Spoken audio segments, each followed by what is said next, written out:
उत्तर प्रदेश न्यायिक सेवा संघ के 42वें अधिवेशन के अवसर पर आज के इस समारोह की शोभा बढ़ा रहे उच्च न्यायालय इलाहाबाद के मुख्य न्यायाधीश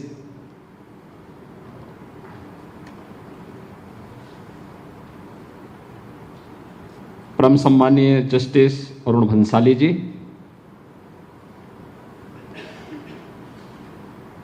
उच्च न्यायालय इलाहाबाद के वरिष्ठ न्यायाधीश माननीय न्यायमूर्ति मनोज कुमार गुप्ता जी,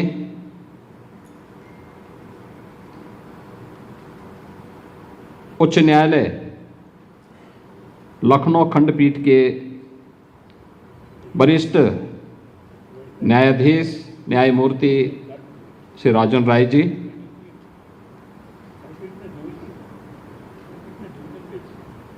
उच्च न्यायालय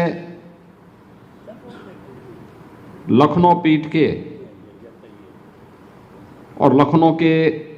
प्रशासनिक न्यायाधीश न्यायमूर्ति श्री राजेश सिंह चौहान जी, जिला न्यायाधीश लखनऊ श्रीमती बबीता रानी जी, उत्तर प्रदेश न्यायिक संघ के सेवा संघ के अध्यक्ष श्री रणधीर सिंह जी, सचिव उत्तर प्रदेश न्यायिक सेवा संघ से हरेंद्र बहादुर सिंह जी, आज के इस समारोह में उपस्थित इलाहाबाद उच्च न्यायालय से जुड़े हुए हमारे सभी सम्मानित न्यायमूर्तिगण,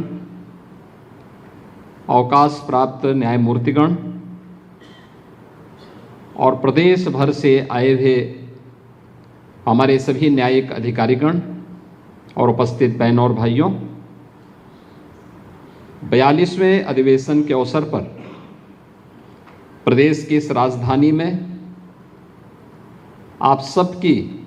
गरिमामयी उपस्थिति हम सबको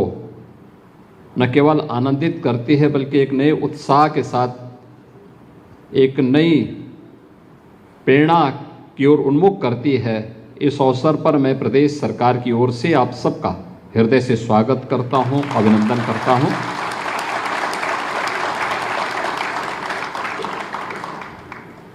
मेरे लिए यह अवसर इसलिए भी महत्वपूर्ण है कि उत्तर प्रदेश न्यायिक सेवा संघ के इससे पूर्व सन 2018 के अधिवेशन में भी मुझे आने का अवसर प्राप्त हुआ था और उस अवसर पर मुझे यह देख करके प्रसन्नता की अनुभूति हुई थी कि यह केवल एक संघ का अधिवेशन मात्र नहीं बल्कि उन बेस्ट प्रैक्टिसेस पर भी जोर देने का प्रयास होता है जो किसी भी संस्था के भविष्य को तय करने में एक निर्णायक भूमिका का निर्वहन करती है। यह अधिवेशन ऐसे समय में आयोजित हो रहा है जब भारत के संविधान के लागू होने के अमृत महोत्सव वर्ष में हम सब ने प्रवेश किया और वर्ष भर में भारत के संविधान के प्रति अपनी वचनबद्धता को लेकर के देश भर में अनेक आयोजन हो रहे हैं। भारत के संविधान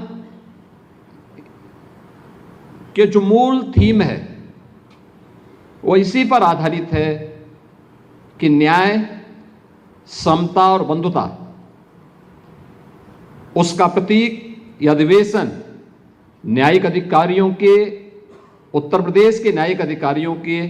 एक महाकुंभ का दर्शन करता है और यह हम सबको इस वर्ष आयोजित प्रयागराज महाकुंभ का भी दिग्दर्शन करवाता है, क्योंकि इसी प्रयागराज में हमारी इलाहाबाद उच्च न्यायालय की मुख्य पीठ भी स्थित है। 102 वर्षों के अपने इस इतिहास में उत्तर प्रदेश न्यायिक सेवा संघ ने अनेक उपलब्धियां हासिल की हैं और मुझे विश्वास है कि आज जब यहां पर प्रदेश भर से आए हुए हमारे न्यायिक सेवा से जुड़े हुए अधिकारीगण यहां पर उपस्थित हैं, तो वे सभी न्यायिक अधिकारी न केवल यहां पर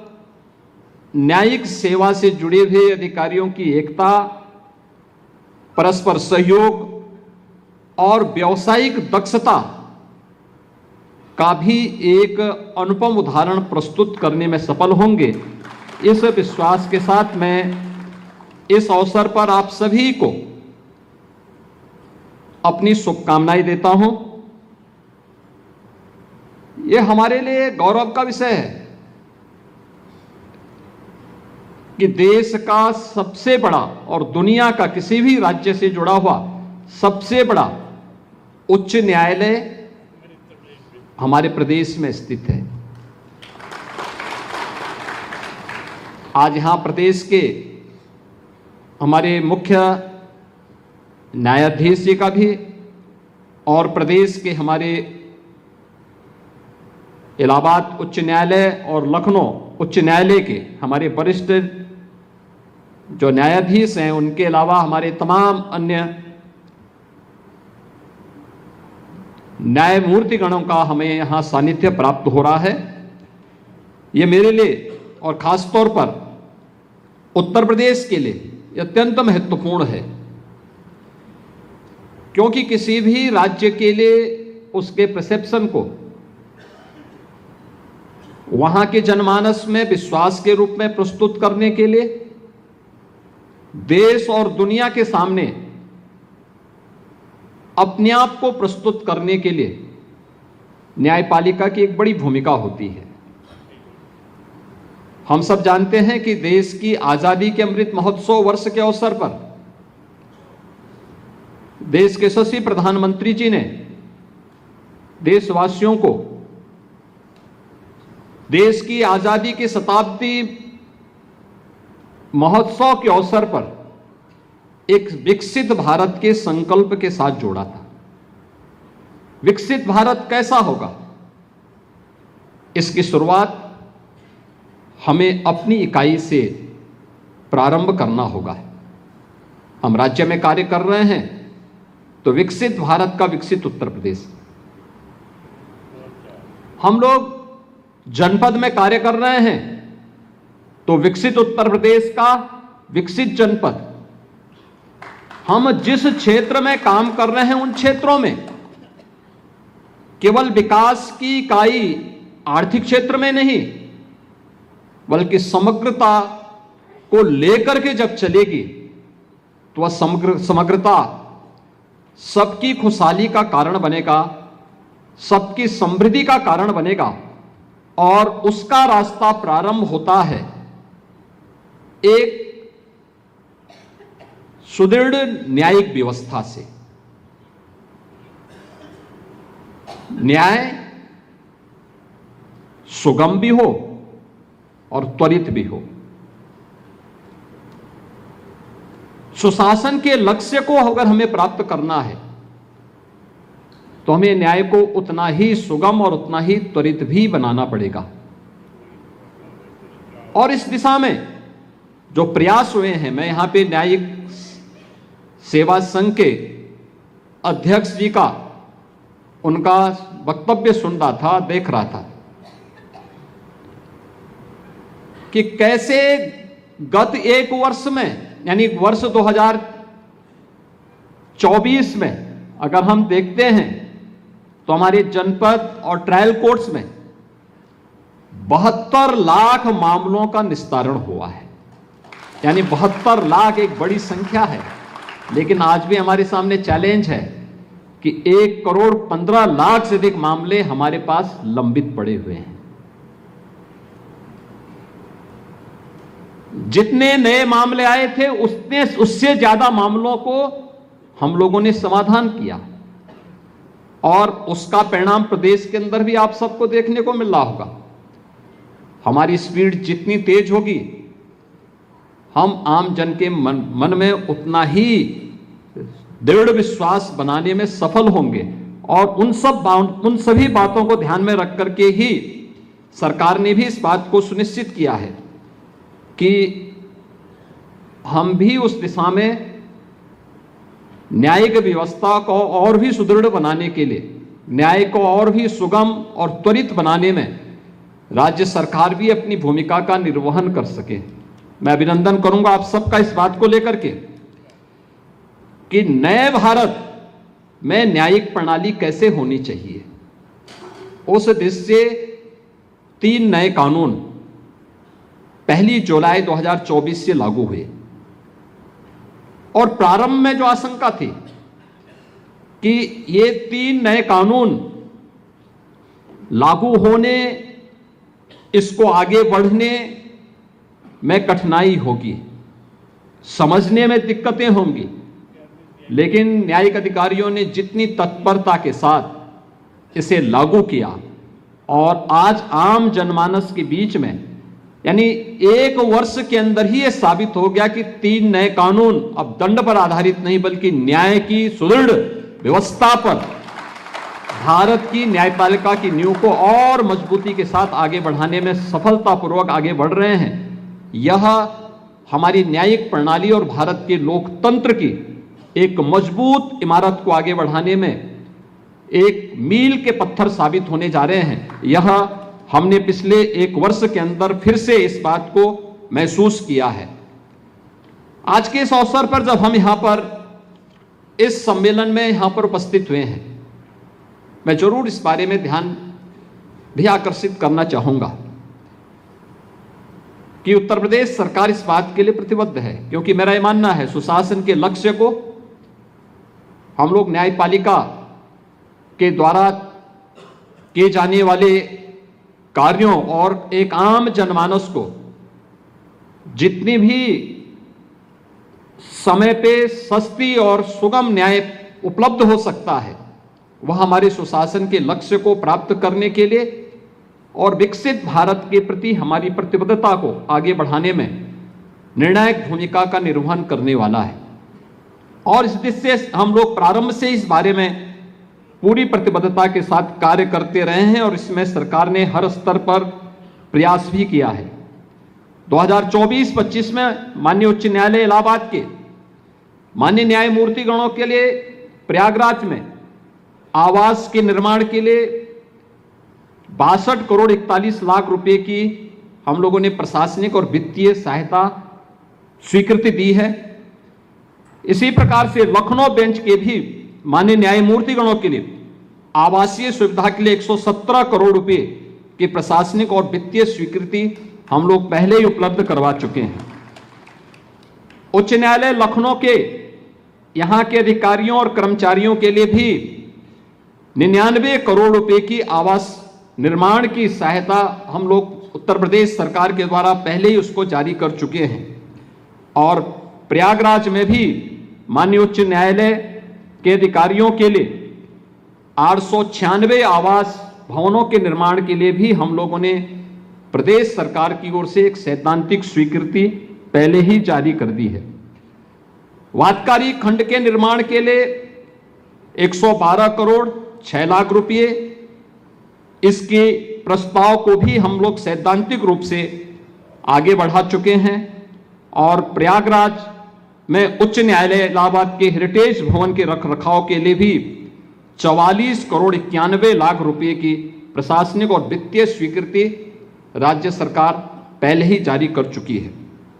जिसके बारे में भी हमारे मुख्य न्यायाधीश महोदय ने ध्यान आकर्षित किया है। न्यायालय के इंफ्रास्ट्रक्चर के बारे में, इंटीग्रेटेड कोर्ट कॉम्प्लेक्स के बारे में, और इसके बारे में हम लोग प्रदेश सरकार ने एक नई व्यवस्था आगे बढ़ाई है जो इंटीग्रेटेड कोर्ट कॉम्प्लेक्स की है, जिसमें जो एक नई संकल्पना है जिसमें जनपद न्यायालय, मोटर एक्सीडेंट से जुड़े हुए जो भी हमारे इस प्रकार के ट्रिब्यूनल हैं, परिवार न्यायालय हैं, हमारे कॉमर्शियल कोर्ट्स हैं और लैंड एक्विजिशन से जुड़े हुए कोर्ट्स हैं, इनसे जुड़े हुए इन सब के लिए भी एक अच्छा इंफ्रास्ट्रक्चर डेवलप हो,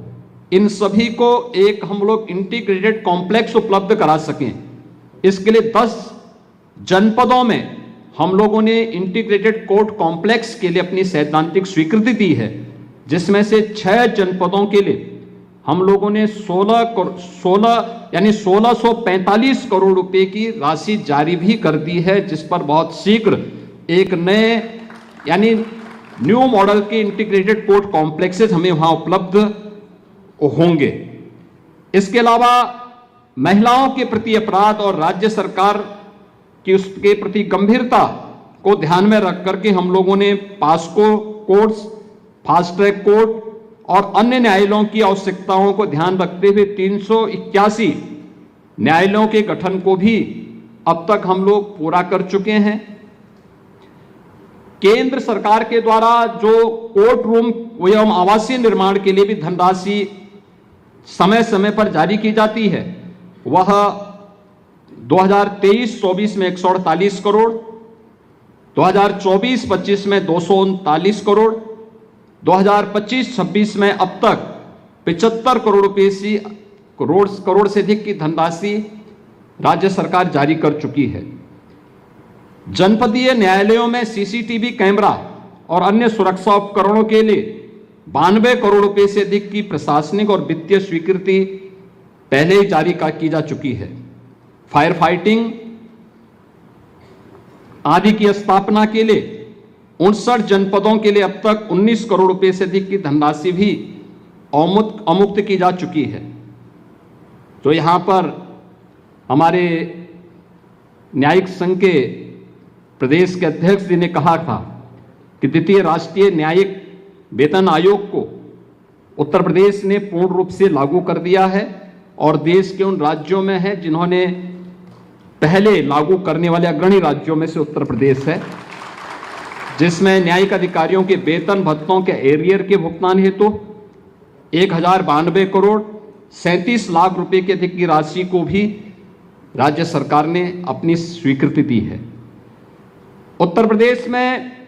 जो यहाँ पे न्यायिक प्रशिक्षण और अनुसंधान संस्थान है, इसमें 400 बेडेड न्यायिक अधिकारियों के हॉस्टल के निर्माण के लिए भी 54 करोड़ 28 लाख रुपए से अधिक की धनराशि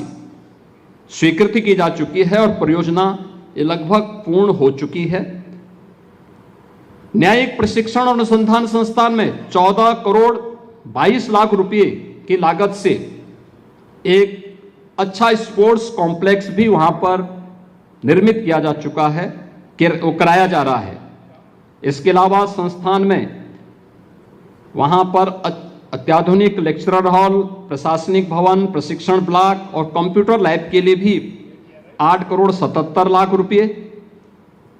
स्वीकृति किए गए हैं। ऑडिटोरियम के लिए 2 करोड़ 36 लाख रुपए और संस्थान परिसर के लिए उस पूरे परिसर के अधिकारियों के आवास की सुविधा, उनकी मरम्मत आदि के लिए भी 1 करोड़ 68 लाख रुपए की धनराशि स्वीकृत की जा चुकी है। प्रदेश के अंदर संस्थान और अन्य उससे जुड़े हुए जो संगठन है, संस्थाएं हैं, उनके रखरखाव के लिए अब तक 81 करोड़ रुपए की राशि स्वीकृत की जा चुकी है। प्रदेश में राज्य विधिक सेवा प्राधिकरण के भी नवीन कार्यालय के लिए 22 करोड़ 92 लाख रुपए की राशि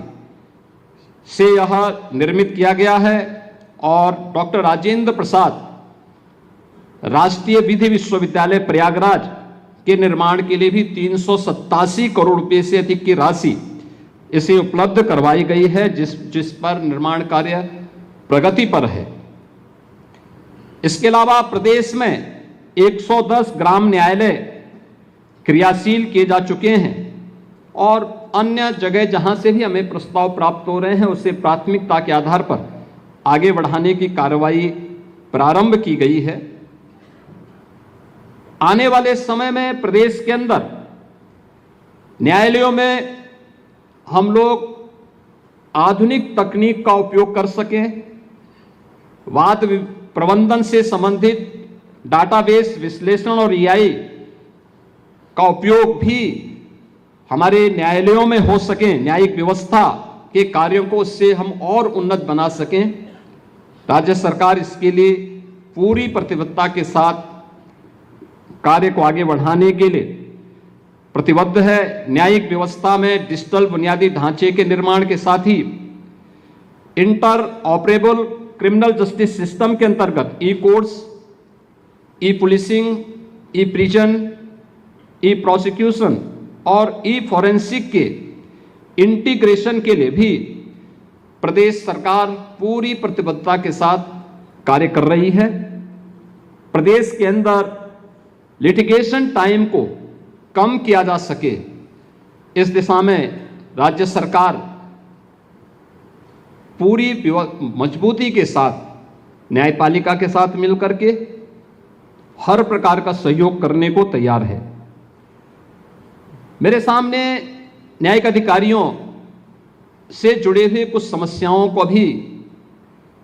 उत्तर प्रदेश न्यायिक सेवा संघ ने यहाँ पर अपनी बातें रखी थी और स्वाभाविक रूप से उसमें से बहुत सारी बातें ऐसे लग रही थी जैसे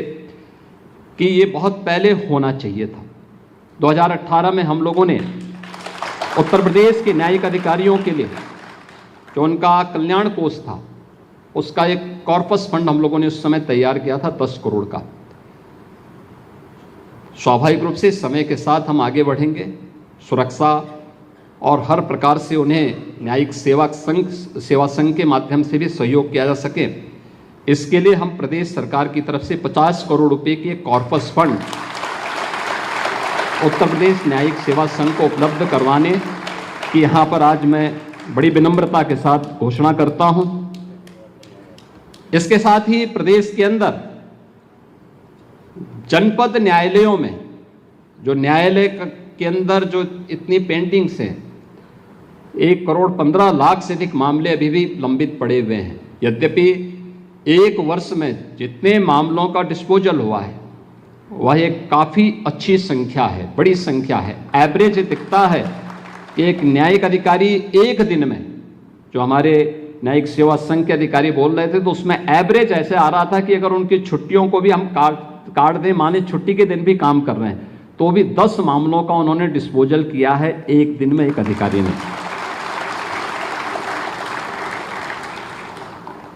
न्यायिक अधिकारी सेवा संघ के द्वारा जो यहां पर जनपदीय न्यायालयों में जो डिपोजिशन राइटर के बारे में मांग की गई है, ये संख्या काफी बड़ी है, लेकिन हम लोग इन्हें आउटसोर्स से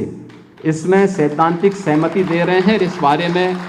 एक बार ये लोग अपने ठोस प्रपोजल हमारे पास आता है तो हम इसको भी और मजबूती से आगे बढ़ाएंगे, जिससे न्यायिक कार्यों को और तेजी के साथ हम आगे बढ़ा सकें। एक मामला जो हमारे सामने आया है और स्वाभाविक रूप से सबकी इच्छा भी होगी कि सभागार में बैठ कर के लोग बड़े आनंद के साथ इस कार्यक्रम को सुन भी रहे हैं और आनंद भी ले रहे हैं, क्योंकि हॉल एयर कंडीशनड है। वैसे भी न्यायिक पीठ पर बैठा हुआ न्यायिक अधिकारी बड़ी कूलिंग उसमें रहे तो मुझे लगता है कि न्याय उतना ही अच्छा हो सकता है। जब न्यायिक सेवा संघ के अधिकारी मेरे पास आए थे तो मैंने उनसे पूछा, मैंने कहा मैं एक जनपद न्यायाधीश के चेंबर में मुझे एक दिन किसी बहाने जाने का अवसर मिला था, तो मैंने देखा बड़ी गर्मी है वहाँ पे, और गर्मी तो यानी प्रकृति के द्वारा प्रदत्त गर्मी तो थी ही, अधिवक्ताओं की गर्मी और भी उसको बढ़ा दे रही थी। इन लोगों के आने के पहले मैंने स्वयं भी मुख्य सचिव के साथ और अधिकारियों के साथ बात की। मैंने कहा भी ये डिस्ट्रिक्ट जज के यहाँ भी जो है एसी नहीं लगा है, उनके पास भी वो बिना एसी के हैं। उन्होंने कहा नहीं कुछ में लगा होगा।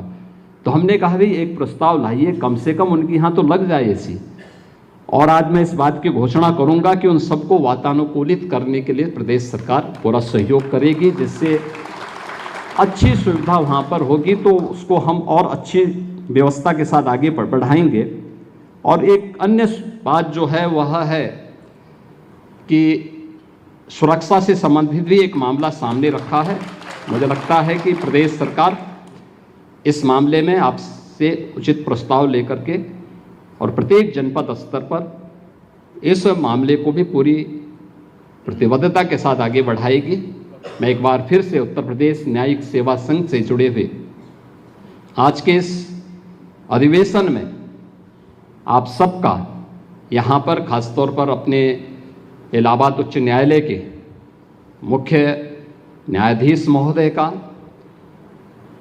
अपने इलाहाबाद उच्च न्यायालय और लखनऊ उच्च न्यायालय के हमारे वरिष्ठ न्यायाधीश महोदयों का, अन्य सम्मानित न्यायमूर्तियों का, रिटायर्ड न्यायमूर्तियों का और आप सभी न्यायिक सेवा से जुड़े हुए प्रदेश भर के सभी न्यायिक अधिकारियों का लखनऊ आगमन पर हृदय से मैं आपका स्वागत करता हूं। आपके इस अधिवेशन के प्रति अपनी शुभकामनाएं देता हूं और विश्वास करता हूं कि आप प्रदेश भर के अंदर न्यायिक क्षेत्र की इन चुनौतियों के साथ साथ उसके समाधान का मार्ग प्रशस्त करेंगे। आप सबके प्रति मेरी शुभकामनाएं हैं। धन्यवाद। जय हिंद।